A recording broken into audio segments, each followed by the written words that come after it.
Une histoire, ça peut sembler effrayant à écrire. Dans notre tête, on a une image, un personnage ou une idée tout au plus. Une scène de quelques secondes. Avec ça, autant dire qu'on se sent loin, mais loin d'être capable d'écrire un récit de plusieurs heures. Il y a beaucoup de jeunes auteurs qui arrivent à écrire des nouvelles en quelques pages, mais malgré l'envie, ne se sentent pas capables encore de se lancer à l'assaut d'un roman ou autre format plus long. De même, en disant cela, je sais que j'ai sûrement titillé certains d'entre vous qui seraient déjà bien contents de pouvoir écrire des histoires qui remplissent une page. Où que vous en soyez, ce qu'il vous manque pour écrire une histoire plus longue, c'est la même chose. Déjà, une histoire, c'est une succession de scènes. Jusque-là, je pense que dans votre tête, c'était établi. Et vu que vous arrivez à écrire une scène ou quelques scènes qui se suivent, vous dites que le problème n'est pas là, qu'il y a un secret pour passer au niveau d'après. Et effectivement, vos suspicions semblent confirmées, parce qu'en 2 temps 3 recherches, vous tombez sur des structures narratives en tous sens. Le mythe du héros, les courbes qui font ça, ça, ça et ça, les structures en 5, en 7 actes. Bref, la réponse semble être là. Pourtant, peut-être que ça ne vous aide pas. Et mettons de suite les choses au clair, ça ne veut pas dire que vous êtes bête ou que vous n'êtes pas fait pour l'écriture. En fait, ces structures ne sont pas la réponse miracle pour passer à l'étape supérieure.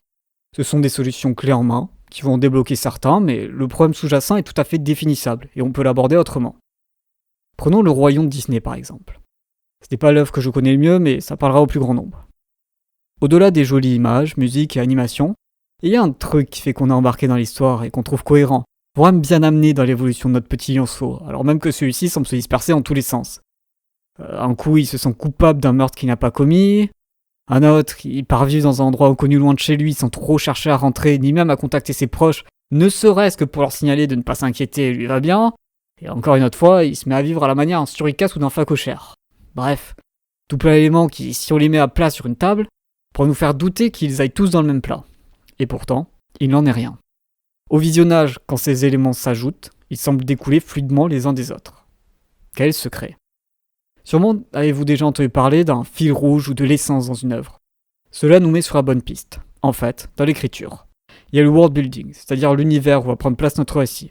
Le world building peut être un document écrit ou simplement un truc qu'on garde en tête.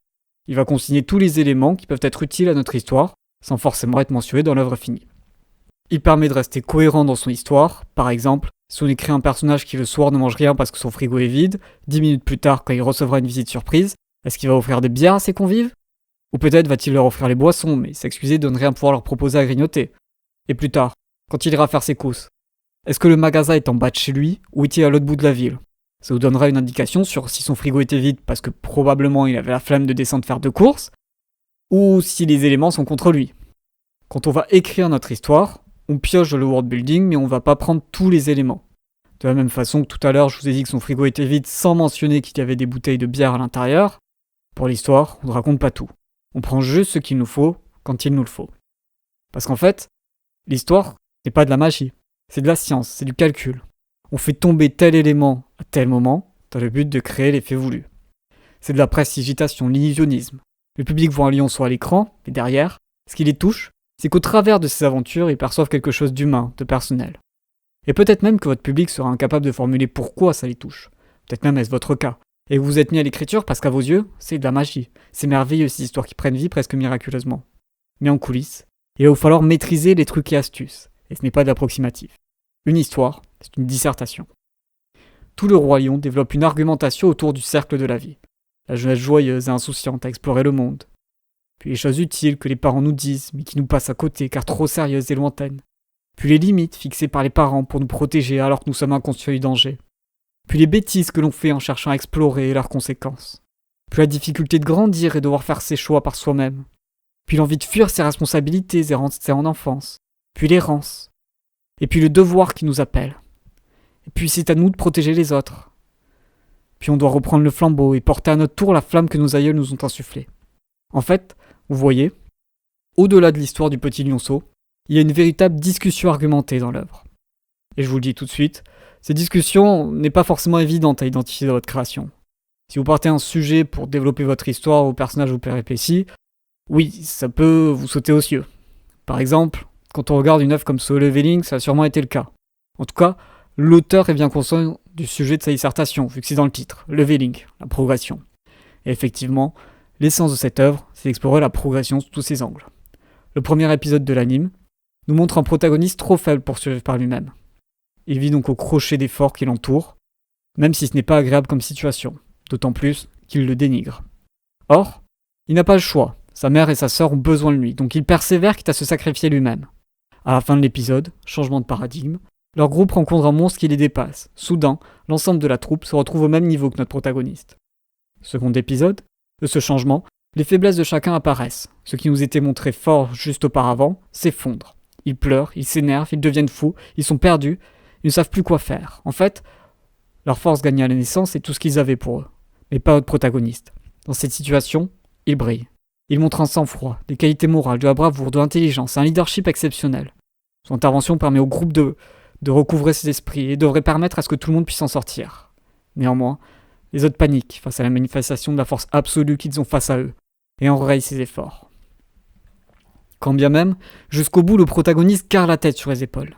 Ce n'est pas sa faute. Malgré tout, il n'en veut à personne. Il fait de son mieux en serrant les dents, sans se plaindre. Finalement, il va y passer. Les autres sont sauvés, il ne reste que lui.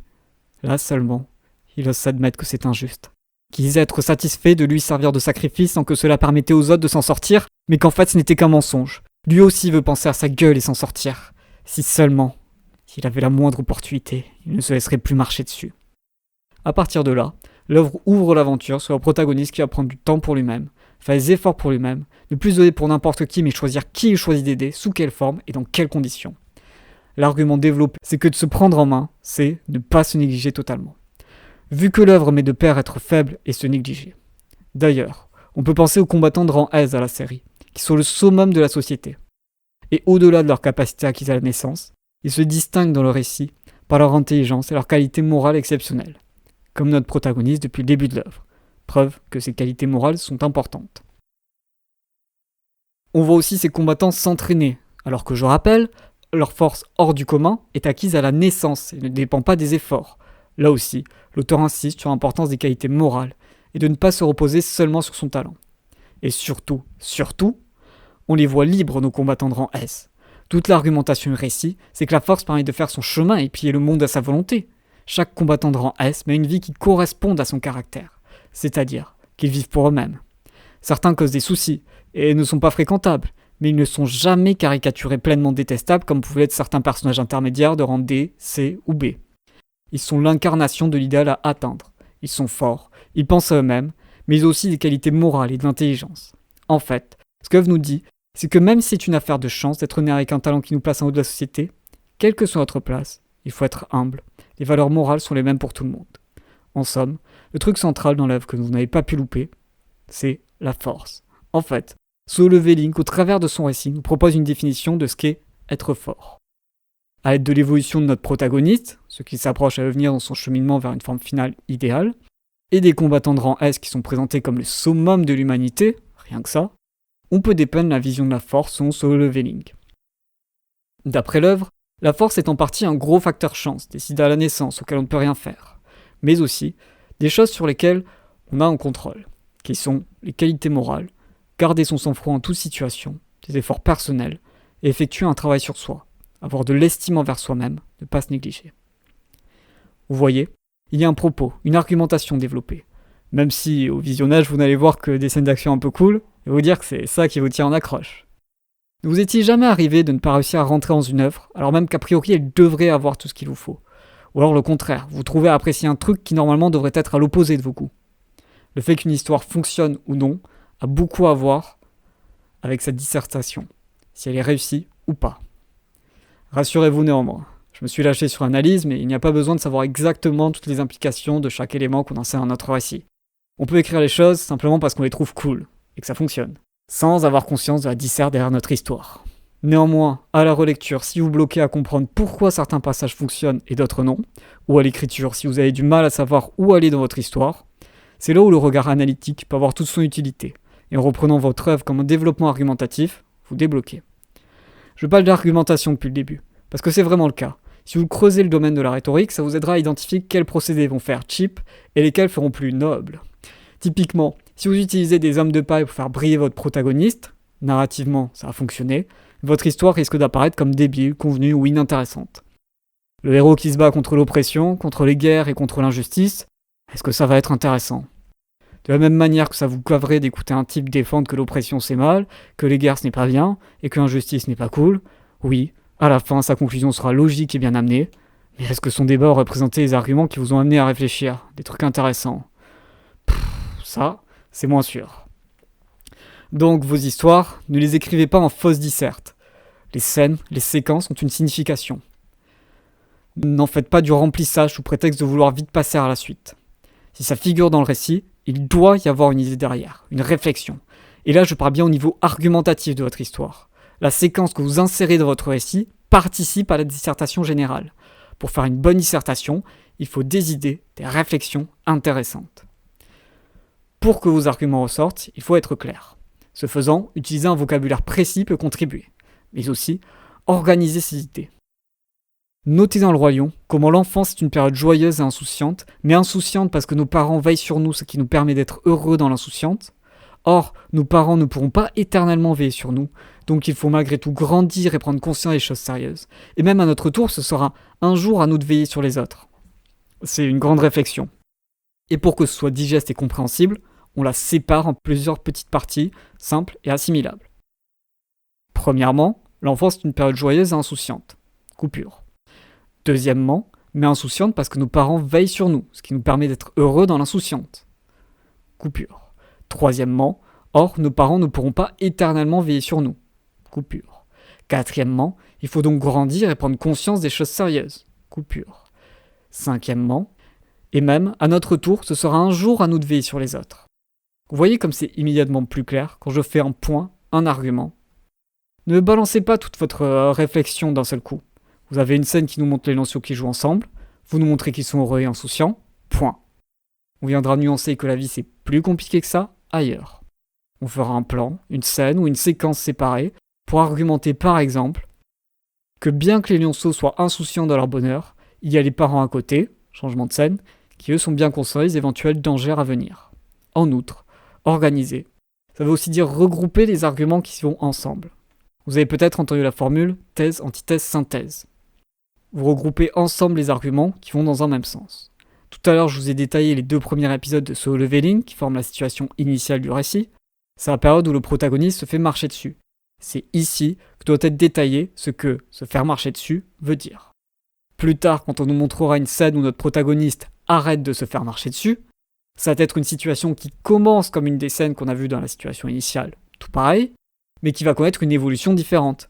Par exemple, si dans notre situation initiale on n'avait pas établi qu'un des aspects de se faire marcher dessus, c'est que les gens médisent de nous, alors plus tard dans le récit, une scène qui commencerait par des gens qui se moquent du protagoniste et aurait vocation à nous montrer un des aspects d'arrêter de se faire marcher dessus, ne fonctionnerait pas. On se demanderait d'où est-ce qu'ils sortent soudain ces gens qui se moquent de notre protagoniste. Les voir débarquer comme ça, ce serait comme rajouter un argument à notre thèse au milieu de notre antithèse. Ça ne ferait pas naturel. On aurait dû en parler comme les autres aspects définissant ce que c'est de se faire marcher dessus dans notre thèse, afin de pouvoir réutiliser cet aspect quand on argumentera ce que c'est d'arrêter de se faire marcher dessus. Ou alors, on n'a pas envie d'en parler, sûrement parce qu'on a d'autres points intéressants et qu'on se dit que ça l'est moins. Dans ce cas, on ne le met nulle part. Rien ne nous interdit d'ignorer cet aspect. Avant de vous laisser, les analyses que je vous demande sont extrêmement compliquées à effectuer. Je vais vous rassurer là-dessus. Gardez en tête que l'analyse est un procédé d'itération. On ne trouve pas les bons termes, l'explication flamboyante du premier coup. Tout à l'heure, pour l'essence du Roi Lion, je vous ai parlé du cycle de la vie. L'idée est là, mais c'est un peu flou. Ça évoque un concept vague, mais c'est tout ce que j'avais en première instance d'analyse. Maintenant, revoyons-on ça avec un œil plus aguerri. Pour vous aiguiller à comprendre une histoire, le plus simple est souvent de partir de la situation initiale. Qu'est-ce qu'elle raconte ? Faisons ça pour le Roi Lion. La situation initiale, c'est le lionceau, joyeux et insouciant. C'est notre point de départ. Ok. Maintenant que ça c'est identifié, on saute directement à la conclusion. Là, on constate que le lionceau est devenu un lion. Il a repris le flambeau de son père et veille sur la savane. Qu'est-ce qui a changé entre la situation initiale et la conclusion ? Il a grandi et est devenu un adulte, tant physiquement que dans le comportement. Aussi, cette fin est un happy ending, donc la narration nous indique que le changement effectué est une évolution valide, qui va dans un bon sens.